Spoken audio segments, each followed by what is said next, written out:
Bisa dengar suara saya, Mas? Masih di mute. Bisa dibuka dulu, Mas, mic-nya. Oke, ya. Ya, halo Mas Arung. Ya, halo Mas. Halo. Ya, kita punya waktu 15 menit, tapi sebelum memulai presentasinya, mungkin saya bisa membacakan profil Mas Arung sebentar. Jadi Mas Arung atau Khairul Hafifi tetap dalam aktivitasnya sehari-hari, lahir di Bangkalan 12 Januari, belakangan ini sering ikut terlibat belajar di kegiatan meriset, membaca ulang keterhubungan sejarah dengan masyarakat hari ini, seperti di Surabaya, Banyuwangi, dan Bali. Sehubungan dengan post-trauma maupun politik identitas bersama Studio Kelampisan Banyuwangi. Mungkin sebelum mulai Mas Arum bisa memperkenalkan hari ini akan presentasi dengan siapa saja di sana. Jadi setelah perkenalan mungkin 1 menit, 2 menit saya akan memulai timer 15 menit untuk sesi presentasi dari Mas Arung. Silakan Mas Arung. Ya, selamat siang teman-teman yang ada di Yogyakarta dan selamat siang ibu-ibu yang ada di tempat tinggal di Pamekasan tepatnya. Ini adalah ibu-ibu yang saya libatkan di dalam satu praktek presentasi ini gitu, ngomongin sampah. Dia ada di Pamekasan sekitar 2,5 jam dari tempat saya, Mbak. Gitu. Kira-kira itu. Ya, bisa dimulai Mas presentasinya langsung. Oke. Ibu-ibu dan teman-teman yang ada di sini di Yogyakarta yang ada di Taman Budaya, bahwa saya ingin mengungkapkan prolog satu hal gitu, bahwa di Bangkalan secara global gitu, boleh screen nyalain gitu, di screen pertama lebih luas lagi adalah di Madura ada satu kuasa simbol bahwa Madura itu lebih takut dengan, ada simbol kiai, ada priai dan blater gitu. Blater itu ibu-ibu juga ketahui bahwa dia adalah jagoan lokal yang ada di Madura, terutama di Burnet di tempat saya. Di PowerPoint saya, boleh ditampilin di PowerPoint saya.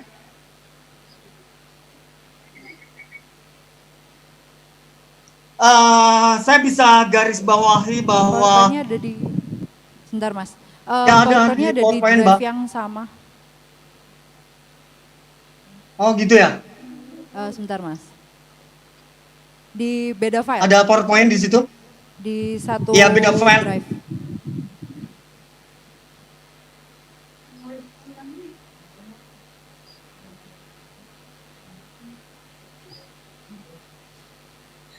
Ya bisa dilanjut dulu Mas.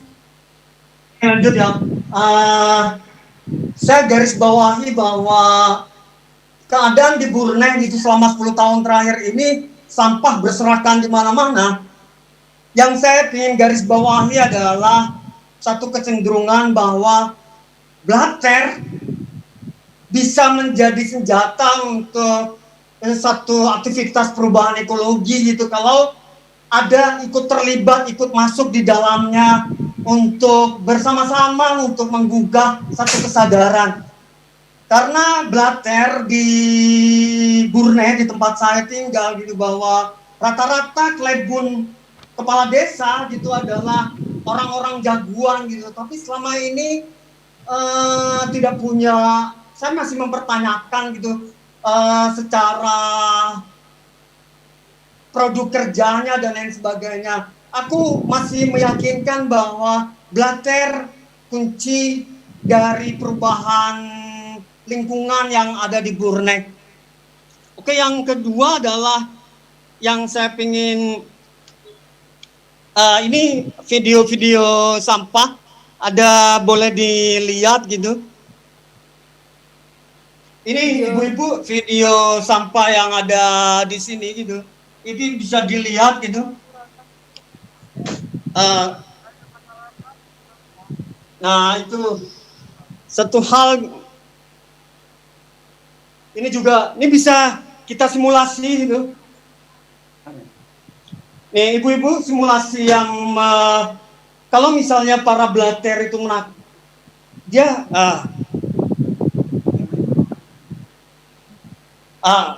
ini keadaan-keadaan yang disebabkan oleh sampah.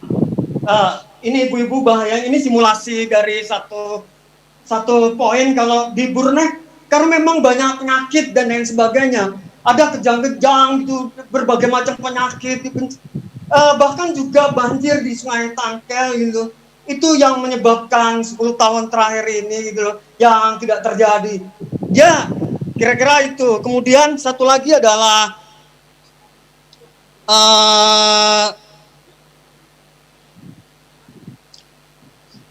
di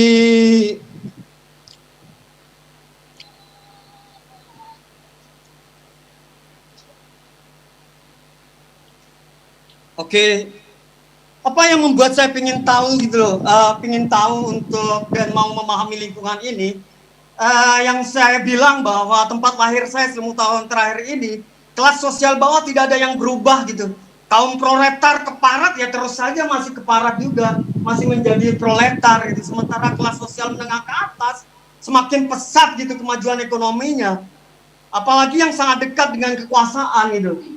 Kuasa blater itu kayak semacam-macam dia semacam produk konstruksi sosial yang membahayakan bagi kami gitu, bagi kelas sosial proletar gitu.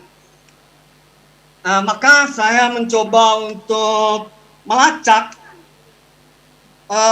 next untuk bertanya, untuk namoy gitu, untuk namoy bertanya kepada ibu-ibu misalnya, satu hal misalnya, misalnya ibu-ibu kalau misalnya buang sampah di mana biasanya? Di belakang rumah, dibakar. Kemudian kira-kira kalau kebersihan di lingkungan seperti apa Mbak? Di Mungkin rumah mic-nya gitu. bisa Peran serta didekatkan suami lagi Mas kayak Arum. apa? Maaf. Ibu Suaranya... juga kalau buang sampah di mana? Di kubur. Ibu juga kalau buang sampah? Di kebun. Suaminya ikut terlibat nggak buang sampah? Iya. Kalau mbaknya, kalau buang sampah, orang tuanya kayak apa? Dibakar. Nah, Mas Arum, kondisi semacam, halo Mbak. Suaranya mungkin bisa didekatkan lagi. Di sini kami kurang jelas dengarnya. Ya siap. Itu yang berbeda gitu antara Kabupaten Pamekasan dengan Brunei gitu. Ada satu konstruksi sosial yang berbeda di sana gitu, di Brunei gitu dengan kondisi sosial di Pamekasan. Kenapa saya memilih makan namoy pilihannya kepada Ibu Marta yang ada di sana? Coba video Ibu Marta yang tadi Mbak. Oh ya. Ya, Ibu Marta Fit judulnya. Ya. Nah itu, ini kan salah satu, ini kan penelitian saya yang lama gitu. Ini juga ibu-ibu, ini lihat gitu. Ini juga dia penanam mangrove gitu yang terjadi di Alor gitu tahun 2019 yang lalu gitu. Ini maksud saya juga satu hal, terus kemudian videonya boleh videonya Mbak.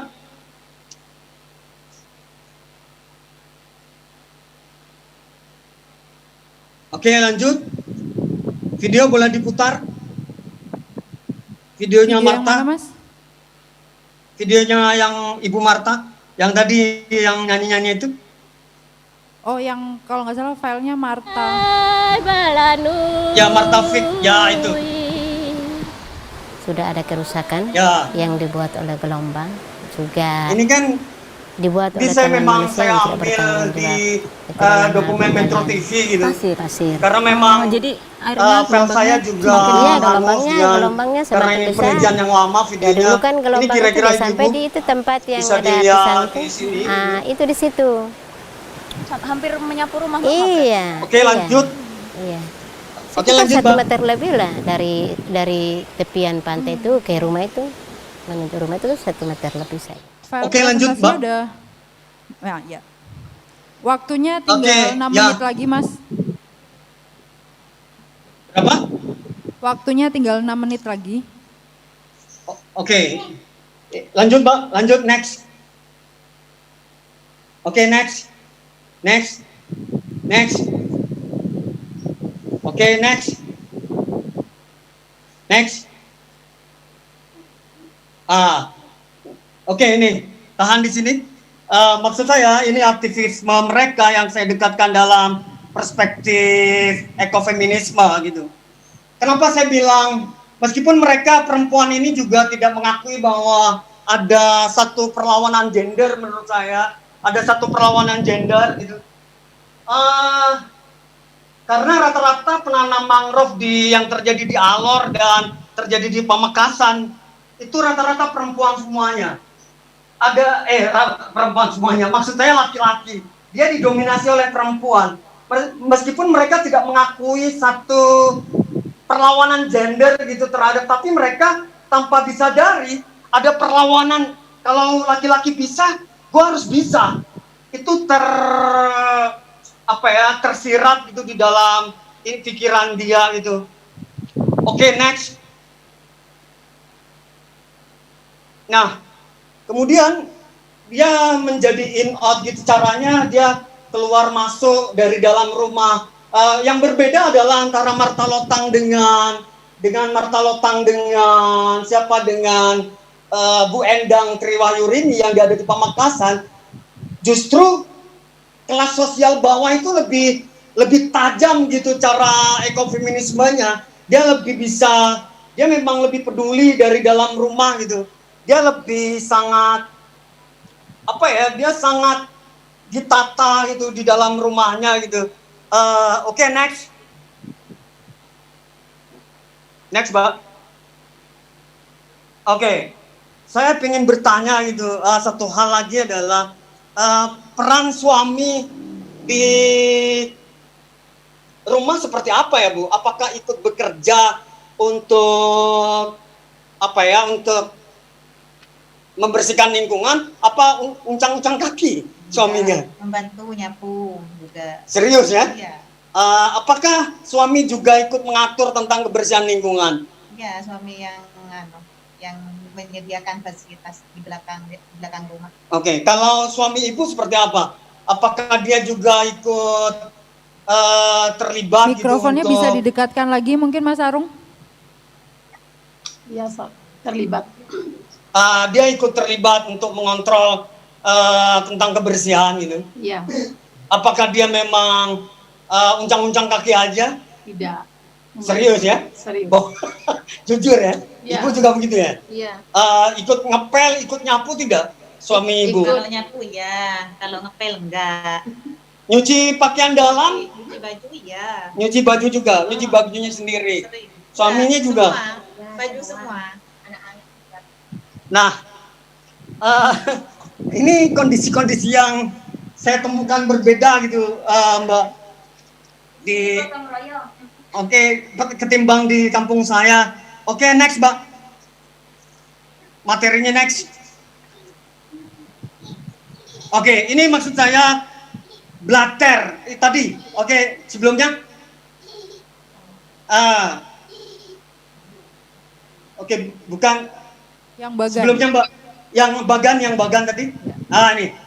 Ini maksud saya tidak menyadari bahwa blatter di Madura pada umumnya tidak menyadari bahwa dia itu pada dasarnya dia memang di abad 17 dia pejuang perubahan ekologi gitu.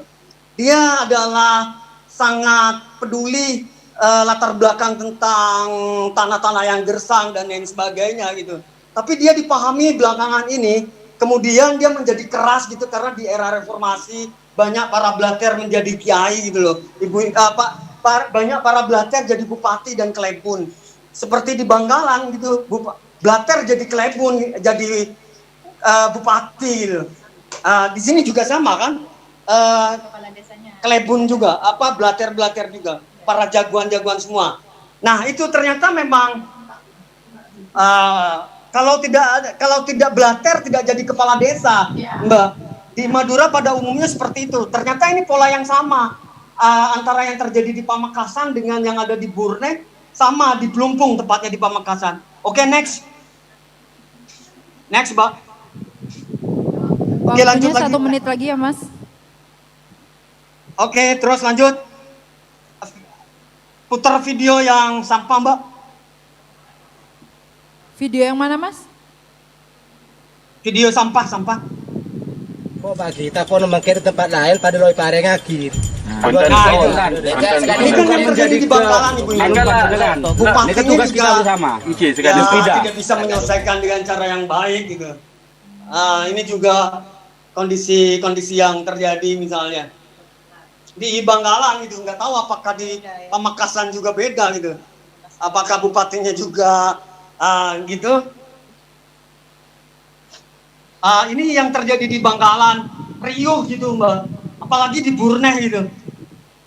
Ini kan kondisi sampah, bagaimana cara menggugah satu kesadaran itu. Blater seakan-akan ya kurang penanganan kalau kata Ibu. Nah, itu Mungkin bisa langsung ke penutup Mas karena waktunya oke, sudah lanjut, terbatas. Pak, lanjut. Ya. Oke, lanjut.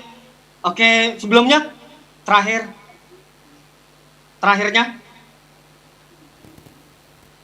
Terus data. Oke. Sebelumnya.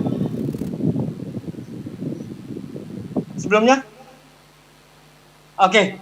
Namoi ini maksud saya ya tadi Pak yang barusan. Ya itu. Namoi ini sebagai partisipatores pada kuasa blater maksud saya. Namoi itu bertamu gitu.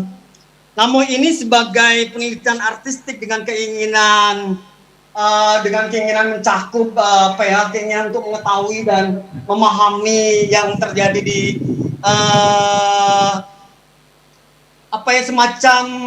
semacam pendekatan kepada performance lecture atau lecture performance atau performative lecture yang ingin saya dekatkan. Cuma memang semuanya kan ingin mencoba menguji seberapa jauh limitasi saya yang memang berasal dari lingkungan blater. Kebetulan Klebun Burne, kepala desa Burne itu adalah masih saudara jauh. Saya dibesarkan dan di lingkungan blater. Saya ingin menguji seberapa jauh ikut peran serta terhadap perubahan ekologi di Burne, di kampung saya, Mbak. Kira-kira itu. Terima kasih, Mbak. Ya, terima kasih Mas Arung. Mungkin bisa tepuk tangan dulu untuk 3 pembicara hari ini. Karena waktu kita tinggal 30 menit, mungkin sesi tanya jawabnya bisa dibuka 1 sesi dulu. Jadi untuk merefresh tadi Mbak Riri ada poin menarik yang saya catat tentang bagaimana melihat ada unsur spiritualisme dan tadi ada istilah kerasukan juga ya untuk Indang Lenggernya. Jadi bukan hanya menampilkan gender secara fisik atau terbagi menjadi maskulin dan feminin, tapi juga Lengger memberi garis bawah yang sangat jelas bahwa Lengger lanang ini berada di tengah-tengah dan mempunyai nilai fleksibilitas untuk bisa mengakomodir kedua aspek ini gitu. Jadi Mbak Riri juga berusaha untuk membicarakan bagaimana gender ini tidak hanya terbatas antara maskulin dan feminin, tapi juga berada di tengah itu juga menjadi satu keberpihakan atau satu posisi yang jelas untuk menentukan keberpihakan terhadap gender. Dan juga ada Mas Yogi yang menceritakan dan memposisikan dirinya sebagai peneliti yang juga melihat bahwa dominasi bahasa verbal ini juga menjadi satu gejala atas kekerasan dalam akademis juga ya, karena tidak mampu mengakomodir keterbatasan yang dimiliki oleh anak tuli. Ketika anak tuli juga bergantung kepada bahasa visual, namun ketika proses belajarnya bergantung kepada bahasa verbal, ada satu puzzle yang bolong atau ada satu hal yang perlu dihubungkan agar bisa tidak melihat bahwa anak tuli menjadi satu korban atau satu posisi yang dirugikan atau yang dianggap kurang. Dan juga Mas Arung tadi sebenarnya yang menarik tentang bagaimana Mas Arung juga mempelajari. Jadi mungkin tadi di awal dijelaskan juga kalau blater ini ya jawara atau kepala dusun ini juga memegang posisi yang tinggi yang harusnya yang bisa dianggap untuk mengendalikan atau membantu permasalahan lingkungan yang ada di Pamekasan, di Bangkalan dan Pamekasan ya Mas. Tapi juga Di Burne, Bangkalan. Ya di Bangkalan. Dan Mas Arung juga melakukan metode namoy atau bertamu ke dua orang, yang satu Mbak Marta, Ibu Marta yang ada di Nusa Tenggara Timur, dan satu Ibu Endang yang ada di Madura, tentang bagaimana menanam mangrove. Dan juga Mas Arung ini mencoba untuk membatalkan atau mendekonstruksi posisinya sebagai laki-laki yang lahir dan tumbuh dalam lingkungan blater, yang mana syarat dengan budaya patriarki dan maskulinnya. Dan sedangkan untuk aktivitas menanam mangrove ini juga sangat berdekatan dengan budaya-budaya patriarki tersebut. Jadi ketika ada dua orang aktivis penanam mangrove ini, seorang ibu-ibu, dan Mas Arung melihat bahwa ada aspek lainnya, bukan hanya menanam mangrove saja, tapi ada aspek perawatan dan juga ada aspek yang dibawa dari dalam rumah keluar rumah, yang itu juga membantu bagaimana Mas Arung mempelajari hubungan manusia dengan alam. Jadi mungkin ada pertanyaan dari teman-teman yang hadir di sini. Jika tidak ada, mungkin saya bisa bertanya. Mungkin Mas Arung bisa dijelaskan lagi Mas, kronologisnya gimana Mas Arung memakai metode namoy. Mungkin tadi belum dijelaskan ya, secara kronologis dan detail. Dan mulai dari bagaimana Mas Arung menentukan Ibu Marta dan Ibu Endang sebagai salah satu subjek untuk namoy, dan bagaimana cara Mas Arung melakukan negosiasi dengan Bu Endang dan Bu Marta. Oke Mbak, pertama kali sebenarnya sebelum memutuskan namoy saya mencoba dari memainkan website juga. Kemudian saya melihat satu lingkungan itu, kemudian saya mencoba, karena 10 tahun sampah ada di mana-mana gitu.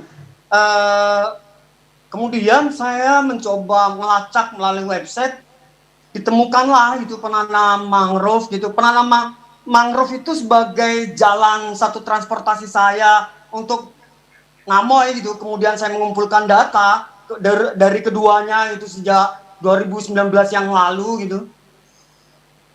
Akhirnya kenapa saya memutuskan itu kenapa memang harus perempuan yang saya pilih adalah karena saya melihat dominasi laki-laki tadi gitu.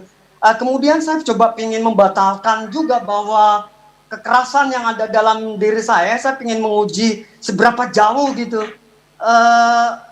Strategi feminisme itu memang strategi saya untuk menguji, saya kan memang punya problematik terhadap ada traumatik kekerasan. saya sudah pernah dari kecil saya sudah sering tawuran menggunakan celurit gitu. Saya misalnya gini. Coba Arif, di sini Arif. Nih saya coba Arif, sini. Dari kecil coba. Ini kan juga satu nih. Saya memainkan ini kan juga ini memainkan dari sejak dulu di lingkungan saya Mas sudah Arum, biasa begini. Videonya berhenti, Mas. Halo? Oke. Ya, udah. Ini. Kembali normal. Ini maksud saya adalah saya dari kecil sudah terbiasa begini, main tawuran sampai ulu hati gitu, disobek dan lain sebagainya gitu. Dia memang Madura memang cenderung begitu gitu. Saya sudah terbiasa dengan itu. Ingin melepaskan itu pernah misalnya perempuan gitu. Saya pernah menggali pengalaman memerik saya gitu misalnya. Perempuan itu dihancurin gini misalnya nih. Gitu dijedotin gitu. Berkali-kali gitu sejak SMA sampai juga saya juga sering nendang gitu dan lain sebagainya gitu. Ini yang maksud saya ingin menguji seberapa besar saya hari ini tidak keras gitu.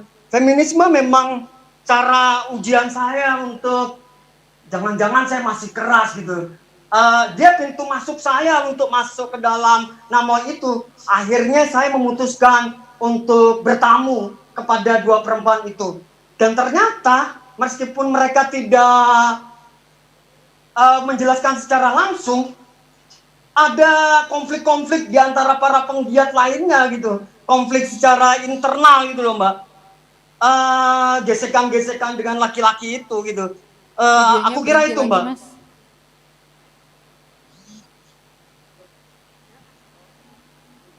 Ya. Sudah oke? Ya halo Mbak. Ya. Oke. Terima kasih Mas Arung. Mungkin Mas, ada satu pertanyaan lagi Mas terakhir nih untuk memperjelas jawaban dari Mas Arung. Jadi apakah ada kebiasaan atau laku yang Mas Arung dapatkan yang setelah Mas Arung melakukan namoy kepada dua ibu-ibu ini? Jadi kalau tadi Mas Arung menceritakan bahwa Mas Arung lahir dan tumbuh besar dengan budaya kekerasan, dan ingin mencoba untuk membatalkan semua laku-laku kekerasan dan budaya maskulinitas yang sudah terkonstruksi dalam diri Mas Arung. Jadi ketika Mas Arung setelah melakukan namoy ini, apakah ada kebiasaan yang atau apapun itu kebiasaan, pemikiran yang sangat Mas Arung rasakan? Jadi kayak ada, oh ini perubahannya setelah saya melakukan ini gitu. Iya. Iya Mbak. Halo? Halo? Gimana Mas? Iya Mbak. Setelah saya melakukan 2019 yang lalu gitu, saya pengen, jujur ya, saya pengen memaksakan diri masuk ke dalam lingkungan langsung gitu, dalam keseharian saya. Saya jujur memang tidak besar dengan perubahan ekologi sendiri gitu. Saya ingin melangkah, memang Blatter kan tidak terbiasa dengan pada umumnya bicara sejarah Blatter hari ini kan memang dia identik dengan keras dan kuasa itu. Akhirnya saya sendiri memaksakan diri terjun ke lapangan, ke sungai gitu, bersihin sampah dan lain sebagainya. Saya mencoba itu sangat berat sekali gitu. Sangat berat sekali saya mencoba untuk memaksakan tubuh saya yang keras ini gitu, yang seberapa jauh saya harus melakukannya. Akhirnya saya terpantul untuk melakukan itu, meskipun ya sama teman-teman yang lain gitu, masa keturunan Blatter kerjanya gitu, ngono-ngono gitu. Blatter tuh megang celurit, Blatter tuh ini gitu. Itu juga sangat cukup mengganggu dalam diri saya. Tapi saya lakukan, mencoba untuk serius gitu. Tapi kan saya tidak bisa langsung semerta-merta masuk ke komunitas Blatter. Ayo kita berlomba-lomba untuk berbuat kebaikan, kemudian tanam lingkungan gitu deh. Bukan tanam lingkungan, maksudnya kita bersihin lingkungan. Nggak bisa semerta-merta begitu, memang harus saya terjun langsung. Meskipun banyak gangguan-gangguan dari gesekan-gesekan teman-teman sama blater muda gitu loh. Saya kan memang menjauh dari tempat tinggal saya gitu. Cuma lagi-lagi tapi tidak konsisten gitu, tidak intensif gitu. Perubahan-perubahan yang lain saya mencoba untuk tidak dengan perempuan misalnya, dengan cewek saya misalnya yang tadinya saya gampang lempar gitu, saya berusaha menekan gitu. Saya mencoba menguji. Saya lagi ngomongin soal feminisme, tapi saya sendiri sedang berada di dalam kekerasan itu gitu loh. Ini yang saya harus batalkan. Sebenarnya strategi itu yang saya perkuat, Mbak. Saya nggak harus berubah nih, saya harus berubah. Itu yang saya ingin pantulkan di dalam penciptaan saya nanti. Kira-kira begitu, Mbak. Oke, terima kasih Mas Arung. Ada yang mau bertanya? Nggak ada? Oke, aku tanya lagi deh. Mungkin ini pertanyaan bisa untuk Mbak Riri dan Mas Yogi. Tentang berapa lama prosesnya, mungkin terutama bisa dijawab Mas Yogi dulu. Jadi berapa lama proses dari mulai datang ke pesantren, lalu mulai mengajak dan melihat bahwa di situ ada permasalahan kurikulum dan lain sebagainya dalam metode belajar, sampai akhirnya Mas Yogi bisa menemukan kesimpulan bahwa ada dominasi bahasa verbal yang itu juga perlu untuk dikritisi. Terima kasih Mbak Katari. Jadi pertama kali memang saya bersentuhan dengan pesantren Abata itu semester 4 karena saya berhadapan dengan mata kuliah advokasi sosial. Kemudian saya menjumpai mereka. Nah, dalam proses berikutnya saya kemudian tertarik dengan praktik pendidikan di sana, terutama oh ternyata ada pendidikan Islam yang mereka menyadari keberadaan anak-anak tuli dan menjadikan mereka sebagai sasaran utamanya. Kemudian saya menjadikan topik itu sebagai penelitian selama kurang lebih proses penelitiannya selama kurang lebih 6 bulan. 6 bulan saya proses penelitian dari pra penelitian sampai kemudian selesai. Nah, tapi saya di lapangan kurang lebih 3 bulan di sana menginap bersama dengan anak-anak, pengasuh, direktur dan lain sebagainya. Tapi yang menarik adalah di dalam perjalanan penelitian itu justru saya berpikir ternyata saya jadi menyadari bahwa selama ini metode penelitian itu justru atau metode penelitian yang ada itu adalah metode yang diperuntukkan untuk informan yang atau untuk peneliti yang memiliki informan yang secara indrawi itu sama dengan peneliti. Tapi pernah atau tidakkah kita menemukan metode penelitian bagi anak-anak tuli? Atau bagaimana kemudian kita mengakomodasi perspektif anak-anak tuli, bagaimana kita mengakomodasi narasi mereka dan menggambar atau praktik-praktik seni atau seni rupa ini memiliki potensi yang luar biasa untuk mengakomodasi perspektif mereka, mengakomodasi kisah mereka. Salah satunya dengan yaitu tadi meminta mereka menggambar, kemudian mendokumentasikan cerita tentang gambarnya dan merefleksikan kisah atau narasi seni tentang pengalamannya itu tadi. Itu Mbak Gatari. Terima kasih. Mungkin Mbak Riri bisa jawab. Kalau proses saya melakukan penelitian sama para penari Lengger Lanang ini, mungkin prosesnya hampir sama sih kayak Yogi. Saya dulu berangkat dari mata kuliah advokasi sosial juga, yang saat itu pertama kali saya dikenalin sama teman saya sama Mas Otnil. Awalnya ketemu sama Mas Otnil itu ngobrol, kemudian udah lama gitu kan, maksudnya advokasi sosial udah berlalu. Habis itu saya masuk skripsi itu kemudian inget lagi sama Mas Otnil. Ditambah lagi pas itu keluar film Kucumbu kalau nggak salah dan sempat kontroversial gitu. Nah, kemudian semakin membuat saya tertarik dan penasaran kenapa film ini menjadi kontroversial. Padahal sebelumnya saya juga ngobrol sama Mas Otnil kalau sejarahnya sendiri juga memang udah panjang gitu dan saya mendengarkan langsung dari penari Lenggernya.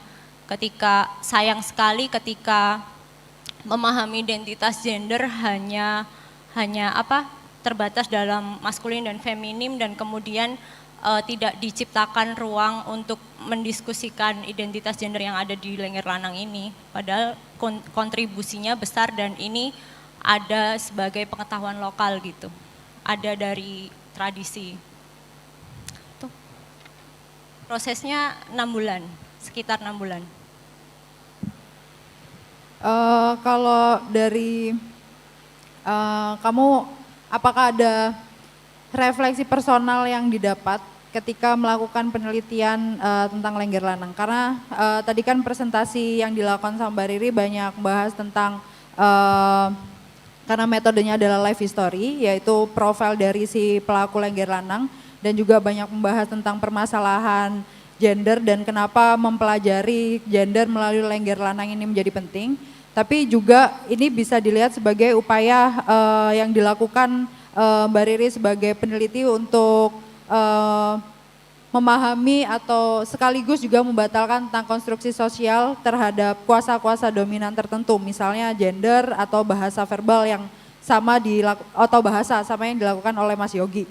Jadi kira-kira kalau Mbak Riri ada hal yang refleksi personal yang mungkin semacam turning point dalam pemahaman atau upaya pemahaman tentang gender dan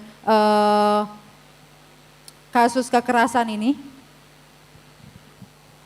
Jadi kalau saya pribadi turning point-nya ya itu tadi ketika saya membaca Lengger Lanang dengan kacamata Butler gitu, kemudian saya menemukan bahwa ternyata membaca identitas itu tidak hanya sekedar soal ngomongin maskulin feminim doang, tapi ya ada yang namanya nyawiji itu tadi, yang kemudian nyawiji itu tidak dapat terlepas dari historiografi Lengger, tidak dapat terlepas dari wacana-wacana yang dibangun dan mungkin masih banyak sekali wacana yang di luar wacana yang saya tawarkan tadi. Di antara 3 tadi mungkin masih banyak sekali wacana yang kemudian bisa didiskusikan lebih dalam lagi dan berkontribusi lagi untuk memahami itu gitu.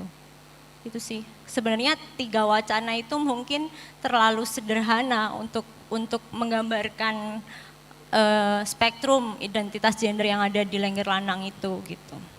Tapi kalau saat ini tuh Lengger Lanang ada ini enggak perubahan konteks enggak? Karena sebelumnya kan Lengger Lanang ini tariannya untuk ritual terhadap bumi gitu. Apakah sekarang ketika itu dihadirkan di panggung atau di acara tertentu ada perubahan konteksnya enggak? Iya, kalau sekarang mungkin para seniman yang kayak Mas Rianto, Mas Otnil udah mulai menyajikannya dipadukan sama tari-tari dalam bentuk yang kontemporer sih, lebih disesuaikan. Makanya tadi kenapa tubuh Lengger itu menjadi tubuh yang adaptif karena ya sudah disesuaikan dengan perkembangan zaman yang ada. Jadi nggak lagi berperan dalam ritual-ritual tradisi, tapi spiritualitasnya tuh lebih bersifat personal gitu, personal antar penari. Gitu. Jadi kalau di Banyumasnya itu masih ada Lengger Lanang ini dan sekarang malah semakin banyak karena kan udah mulai 10 tahun yang lalu, sekitar 10 tahun yang lalu ditemukannya Maestro Lengger Dariah itu kan membuka jalan bagi para generasi Lengger yang sekarang untuk kembali membawakan Lengger itu gitu sekarang. Gitu. Ada pertanyaan?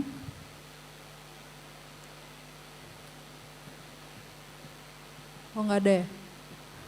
Oh silakan. Bener kan? Oh iya. Mic-nya di sebelah sana Mbak.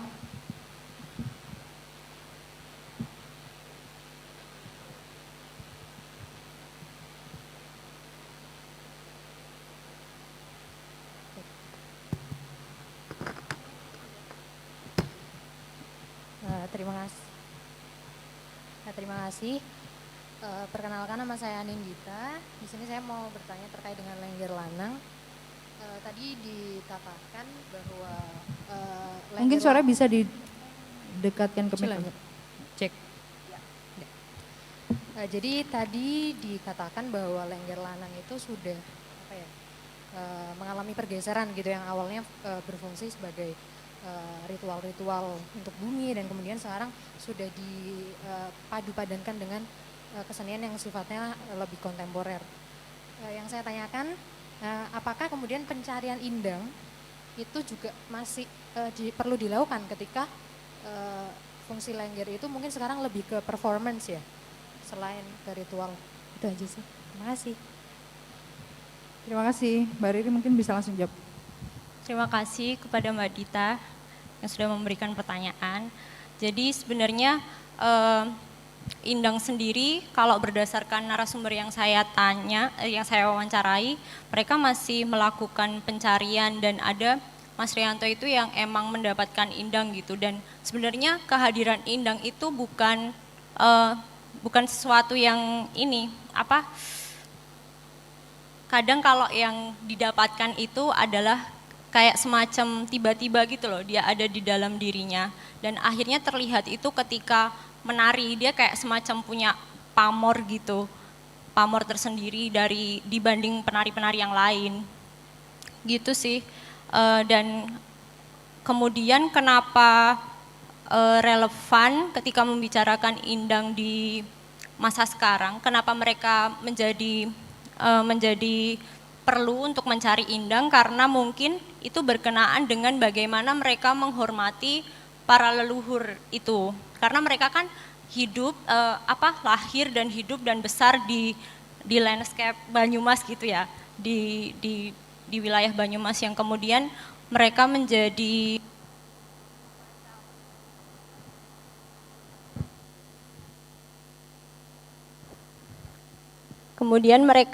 semacam perlu gitu melakukan itu yang berkenaan dengan ritual-ritual tubuh yang dijalani tadi gitu. Itu sih mungkin menjawab nggak? Oke, terima kasih. Ada lagi yang mau bertanya? Ini kita punya waktu sampai, masih ada sekitar 15 menit lagi. Mungkin kalau nggak ada yang bertanya, kita bisa akhiri, tapi sebelum diakhiri saya ada satu pertanyaan yang bisa dijawab oleh Mas Arung. Masih di sana? Halo Mas Arung? Iya Mbak. Mas Arung, kira-kira tadi saya sudah menanyakan pertanyaan yang sama kepada Mas Yogi dan Mbak Riri tentang proses atau hasil refleksi personal yang didapatkan oleh Mas Arung sebagai orang yang menginisiasi Namoy itu apa? Iya. Karena sebenarnya poin yang menarik dari ketiga penelitian ini bukan hanya topiknya saja tentang gender ataupun tentang kuasa suara yang mendominasi, tapi juga berkaitan dengan bagaimana ketiga peneliti ini menggunakan pengalaman indrawi atau tubuhnya sebagai satu pisau bedah yang bisa menganalisis permasalahan-permasalahan dan juga bisa mengkodifikasi hasil temuan-temuan itu dan dikembalikan lagi kepada bagaimana si ketiga peneliti ini melakukan kehidupannya sehari-hari. Jadi kalau tadi Mas Yogi sudah menceritakan bahwa dia juga menyadari bahwa ada dominasi kuasa suara dalam proses penelitian, dan juga si Mbak Riri juga menyadari bahwa ada satu dominasi gender, perspektif gender yang selama ini berada dalam lingkungan sosialnya. Kalau Mas Arung gimana? Karena poin yang menarik kan juga bagaimana Mas Arung bisa bernegosiasi, dan prosesnya ini juga cukup lama kan, tidak 1 tahun 2 tahun saja, tapi juga dan Mas Arung juga tinggal di sana, lalu juga mempelajari itu dari nol dan bernegosiasi dengan blater-blater yang tadi diceritainnya udah benar-benar menyeramkan pakai tikam-tikam itu? Iya. Sejauh ini kuasa blater memang tidak bisa dimasuki, tidak bisa langsung secara frontal gitu kita masuk, Mbak. Tapi memang dia perlu cara, saya masih menyadari bahwa Namoy ini juga memang harus diketuk dari pintu berbagai macam cara gitu. Karena memang dia sudah tidak, jadi dia sudah konstruksi bahwa blater ya nggak bisa dipahami dengan cara perubahan ekologi atau misalnya kembali pada narasi sejarah rempah-rempah gitu. Dia juga tidak bisa didekati dengan cara itu gitu. Aku menyadari bahwa ini satu kesulitan gitu di dalam Mas, videonya berhenti, Mas. di dalam pendekatan Namoy saya. Jadi selalu ada tegangan-tegangan gitu, termasuk dengan Klebun Burne. Kebetulan Klebun Burne ini adalah masih saudara famili jauh dengan bapak saya. Justru Apa, Mas, yang namanya? terjadi, halo Mbak, Tadi apa istilahnya? ya Mbak. Klebun itu kepala desa. Jadi dia rata-rata kan blater itu klebun, kepala desa. Jadi memang semakin tegangan itu ketika saya masuk pada perubahan bukan mengembalikan, mencoba mengulik narasi sejarah itu, tegangan muncul gitu. Blater kalau entos monda iya. Jadi blater molo entos itu, blater itu hilang kelaminnya. Tegangan-tegangan semacam ini cukup mengganggu bagi saya. Saya tidak bisa masuk dengan cara begitu gitu. Maka karya ini bisa memungkinkan karya saya berikutnya yang saya sedang persiapkan ini barangkali bisa masuk gitu. Dengan cara-cara yang dengan penciptaan seni gitu. Aku pikir kalau langsung edukasi gitu dan lain sebagainya, tegangan kulturalnya sangat kuat gitu. Jadi bahkan juga ada blater juga, malah klebun kepala desa Burne, ngapain cong bang cong, meda karpet TV, malah begitu gitu. Akhirnya saya menyadari ini kuasa yang memang tidak bisa saya patahkan atau batalkan, yang memang bertahun-tahun sejak 980-an gitu dan sejak lama gitu. Bahkan jauh lebih lama lagi. Itu saya kira, Mbak. Oke, terima kasih Mas Arung. Tidak ada yang mau bertanya? Oke, kalau gitu saya akan berikan kesimpulan akhir dari 3 pembicara ini. Mungkin jadi bukan hanya ini ya, membicarakan tentang gender dan kuasa bahasa saja ya, tapi banyak juga mendetailkan atau menjelentrehkan bagaimana konstruksi sosial dan lingkungan budaya kita itu juga memiliki dominasi-dominasi kuasa tertentu yang berpotensi untuk menciptakan kekerasan berbasis gender maupun kekerasan berbasis bahasa dan kognitif. Dan di sini juga dari 3 penelitian ini juga menunjukkan bahwa seni ini tidak hanya berperan sebagai untuk akses atau penyampaian gagasan dan ide saja, tapi juga mampu menciptakan ruang-ruang negosiasi yang mana selama ini perlu dan harus diciptakan bagi kelompok-kelompok yang berada di lingkaran dominasi kuasa tertentu. Dan mungkin juga pembahasan atau topik-topik ini tidak bisa berhenti dibicarakan di ruangan ini saja, karena mengingat bahwa nilai-nilai yang berhubungan dengan gender dan bahasa, pendidikan, pertukaran pengetahuan itu adalah beberapa aktivitas dan nilai yang terus terjadi dalam kehidupan kita sehari-hari. Dan mengingat bahwa dalam praktek seni kontemporer saat ini melakukan kolaborasi itu juga bukan satu hal yang baru dan banyak juga seniman-seniman dan pelaku seni yang melakukan praktek kolaborasi itu gitu. Jadi ada hal-hal yang terus-menerus harus diperiksa antara relasi yang tercipta antar kolaborasi dan bagaimana pertukaran pengetahuan yang terjadi di tengah-tengah kolaborasi tersebut dan bagaimana melihat bagaimana si inisiator proyek kolaborasi tersebut, seni kolaborasi tersebut bisa melihat bahwa kuasa-kuasa dominan ini juga perlu untuk ditandingkan atau perlu untuk ditekan dan dibandingkan dengan narasi-narasi yang tidak kalah penting lainnya gitu.